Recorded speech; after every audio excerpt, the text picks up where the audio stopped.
Hello, everyone, and welcome to another book club with Leo Orland. As you all know, every month Leo reviews a book, and today is a little bit special because I am going to review this book with Leo because it is a very special book we are reviewing. It is the new Relationship Fundraising, third edition, Relationship Fundraising, a donor-based approach to the business of raising money by, no name required, Ken Burnett. We will be sharing this over the next couple of days. Leo, tell me your first thoughts on the new third edition. Well, it is a book that, in my view, will last generations to come. There are so many truths, so much in this book that maybe it's a bit exaggeration, but it's almost inexhaustible. It's got so much in it. It's just magnificent. And the 15 appendices that he's added, each of them are just amazing material that's addition to the relationship fundraising, the book itself. I agree. I focused on the appendices, I must admit. And I mean, you get to the first appendice, page 387, and one of the things that jumped out to me straight away was fundraising paired back to its key components. Yes. And where Ken talks about that deep in our past, we should never have separated our campaigning from our fundraising. For this, then, activity becomes merely about money. And that's the philosophy that Ken's preached since the first edition. Yeah. As well. Yeah, there was so much. I love the Appendix 4, The Truth Told Well. And I just love, it basically talks about the key ingredients for telling the truth told well, and keep it simple. Tell the truth and tell it well with integrity, empathy, sincerity, and conviction. Spin an emotional spell. Don't just think of outside the box. Throw the box away. Avoid the temptation to be clever and gritty. The clever thing is to be real and gritty. Get angry, be bold, and don't hesitate to ask. I mean, and it just goes, and then the one in Appendix 13. So what might the fundraiser's equivalent of the rule of law? And putting down is at the heart inspiration, clarity and precision, quality and respect, openness and transparency, passion, the why. And it goes on, there's 12 altogether. Oh no, there's more, there's 15 altogether. I mean, it's just so many gems. I think also, I think what is very, very clear, there is a real undertone of, I don't want to use the wrong word here, but a call to action of what particularly in the UK, of not making the same mistakes. You know, we have a responsibility, and I know, I think there was a huge, Ken played a huge, I think during the kind of Olive Cook scandal in the UK, it really, really shook things up. And I think there's a real sense for me when I kind of read this book that it's I kind of left feeling that fundraisers, although we're amazing and we're inspirational and we're there to inspire, and organizations do amazing work, I think it reinforces that the most important person in the whole kind of process is the donor.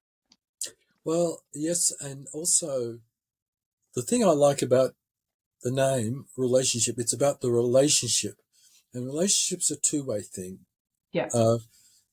In America, they use donor-centric, but I tend to prefer Ken's version, which is relationship fundraising rather than donor-centric fundraising, because it is a two-way street, and it's a relationship, and you invest in the relationship.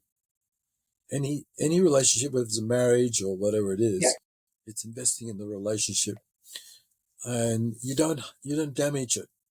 You nurture it and care for it. But also at the same time, in times of crisis, you stand by each other. And I couldn't help resonate with. I know Ken did an interview when the newspapers in the UK were just, it was an absolute Yes, atrocity, and that's he was right. called onto a radio show, because it was, he talks about how it was hard. It was hard for nobody wanted to talk about it. Everyone was terrified to stand by what they were doing. And it kind of made me think, during COVID, when I was kind of leading a peak body, that it, it was similar. It was, New Zealand were so sensitive, and everyone initially they put, a complete absolute stop on any non-essential mail. Everyone just panicked. We didn't want to upset people. We couldn't ask for people in time. This is a crisis. And if there's one thing we learn is that in times of crisis, people, as Ken, I'm almost quoting Ken here, they give to need and they need to give, but also we need to stand true to what we do and who we are. And I think too, what the Olive Cook story showed was there's no room in fundraising for aggressive fundraising. Yeah. And I see it in Australia, and there is no room for it, because all you're doing is damaging relationships. You're damaging fundraising, you're damaging your own organization. And that's what I love about Ken. I mean, he's always preached that, and he preaches it again. He says it again in the book.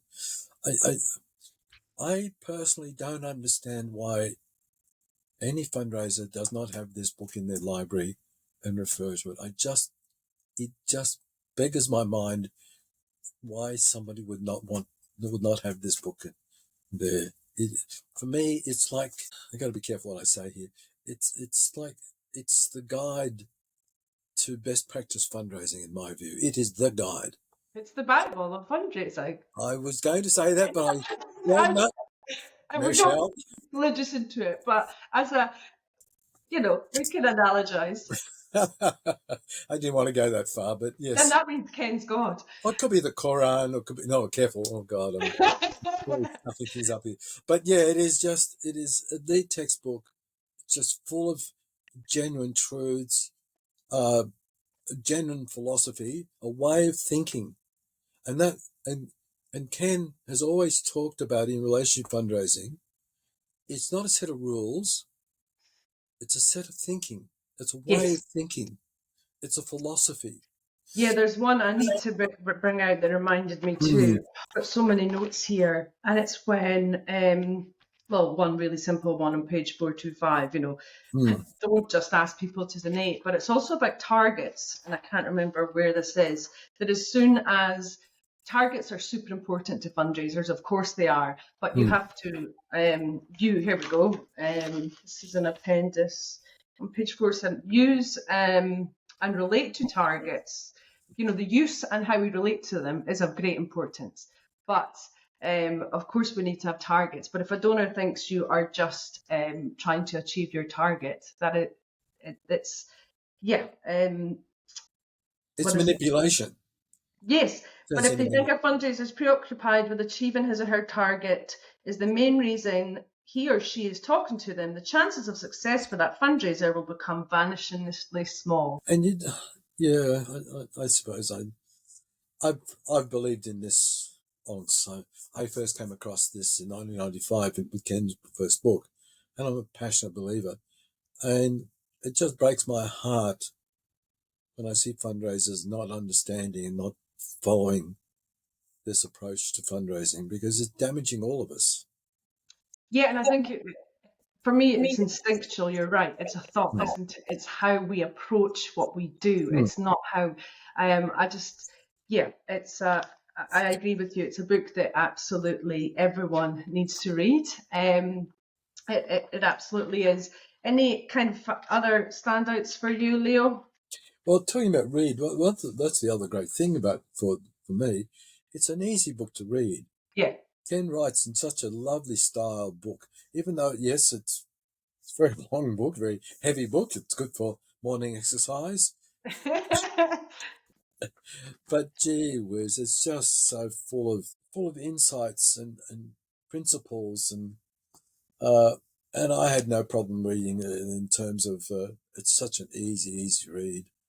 And you There's can so hear, much more. and you smile and you nod and you hear Ken's kind of throat. You can hear Ken as you're reading the book. That's what You I can. really like about it. Ken's Can he's a brilliant storyteller, yeah, and brilliant writer.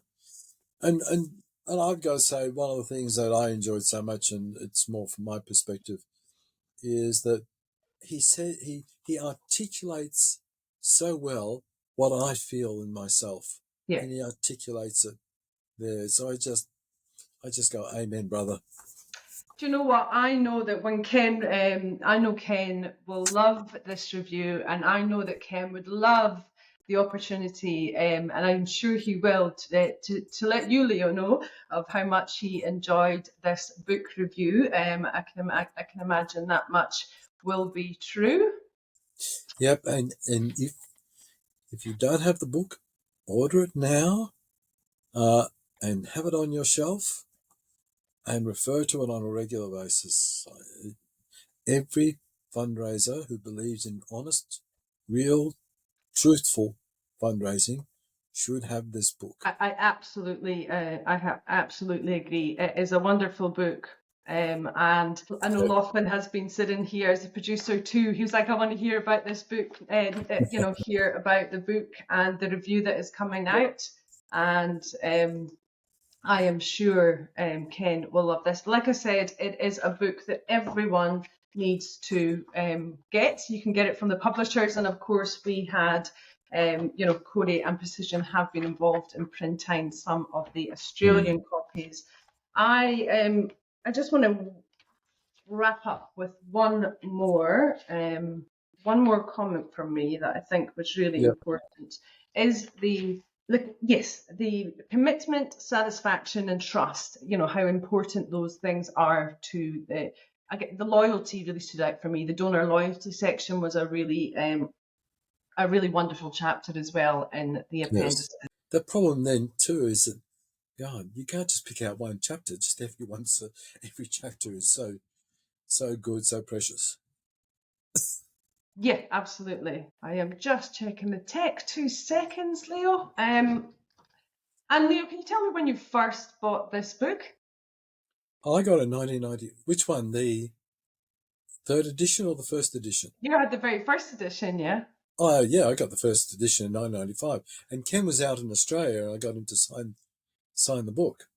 So I've got that. And I've got the third edition with his signature as well. So it's just been, and I've known Ken since 1995. And it's just been an honour to know him, to listen to him. And certainly I think I can consider him a friend as well. Yeah, absolutely. Hang on, we might have a call to the studio. Oh, no. Look who it is. Look who has been listening to our... Good heavens. Good. Well, I was going to say good morning, but it's good afternoon to you guys. Listen, look, Leo, I just happened to be passing, and Yeah. I heard you guys talking, and I thought, I'll clue in and find out what you've been saying about my my new book that's now 32 years old. So, Leo, lovely to see your smiling face. It's so wonderful to see you, and Michelle, it's always a delight to see you. I'm sorry, I had a slight little technical problem. Because too many questions. No. It's all right. Well, I'm sure he will continue. I'm sure he will be back with us as he gets the signal. I know he is. Oh, here he is. We just lost you for a minute.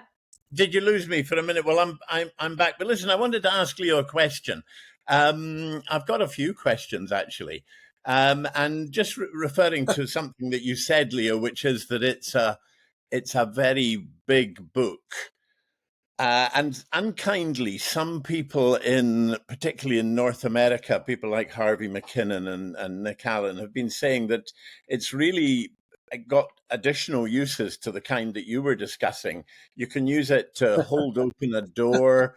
If you've got a table leg that's broken, it'll prop it up. And actually, if you need to get rid of a body, you can weigh it down with copies of Relationship. So I just wanted to say, Leo, do you think it's a problem because there are 500 and I don't know, it's 500 and a few more pages in the book. And I keep hearing that fundraisers have got very limited attention spans, and I think that would be a worry. Ken. Oh, sorry. Oopsie daisy. Oh, I should have switched that off. Hang on. What all sorts You to happening. get back to work. No, that's my daughter. Look, Ken, it worries me that if that's the case, because the books are a basis of our profession, our knowledge there, and if people don't read those books, then imagine a doctor not keeping up to date, or professional keeping up with their professional knowledge. They wouldn't last. They wouldn't survive. And for me, it's essential if you are truly committed to your profession as a fundraiser. Bloody get those books, read them, study them, keep up to date, and don't get it. If your fundraising leadership is not supporting you and not allowing you to get these assets, if you actually buy the book, you can use it to whack them over the head and get their attention. I think that's my advice to young fundraisers. You need this book, and it's got all sorts of different uses. There's a Scottish coming out of you, Ken. Just but I still have children to feed, and I need to put shoes on their feet and things like that. So please, there's an urgent, desperate appeal coming up now for help the old fundraiser. So people need to go. No, Ken. It's the other way. It's the other way. You are helping fundraisers. Well, I hope so, Leo, because as Michelle mentioned, there's a very serious call to action at the end of this book, and really that there are lots of things prompted me to do a third edition after 20 plus years of silence. Well, not quite silence, but I hadn't actually updated it for 20 odd years, and then really something happened in the UK back in 2015, which I report in the first of the appendices. And that means we need to be really careful going forward. So I hope people will heed the call to action. I used to say, I don't care whether you read my books or not, I just want you to buy them. But now I do want people to read this book and do something about it. Yeah. And absolutely, and I think that's why we've got behind it so much too, Ken. Particularly for me, I think you heard me and Leo say it. It's just,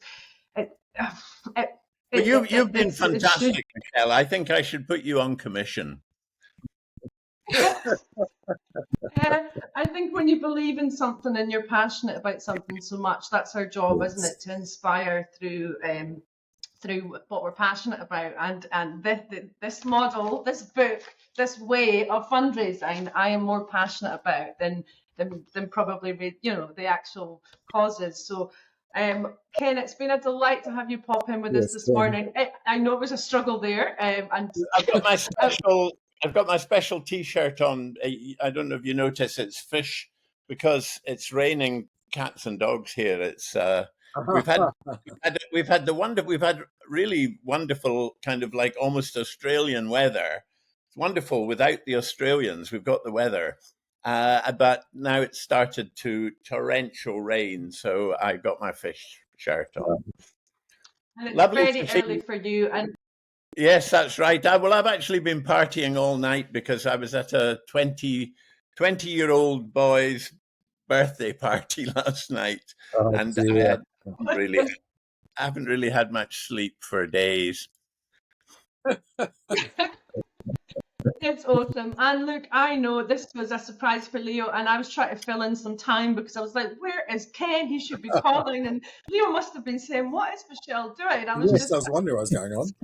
I'm sorry about that. But we got there eventually, but I had a scary moment there. I'm not very good with technology. Yes, we did. We did, and this will be uploading beautifully. You've been a little. I know that as we're pre-recording for our audience, we can't see each other as well because it records it beautifully. But I am going to wrap up this book club now because that has been a wonderful book club. Thank you to both Leo and Ken for this month's Leo's book club review on relationship fundraising, a donor-based approach to the business of raising money. 3rd edition by Mr. Ken Burnett. It's available now. We will share it with this video that you are watching. Thank you, everyone. Thank you, Ken. Ken, we've got you in just a couple of weeks, the 22nd of August, the Fundraising Nest. It's a live Q&A in the studio. We've already pretty much sold out that event. Ken will be joining us live to answer your questions in the same format as this. You will be able to call into the studio and you will be able to ask Ken his questions himself. And the best question is being gifted a copy of Ken's book. So we will see you very soon with Ken again on the 22nd of August. Great. Lovely. All right, everyone. Until then, see you next time. Thank you. Love you guys. Thank you. Bye. Take care. Bye. Bye.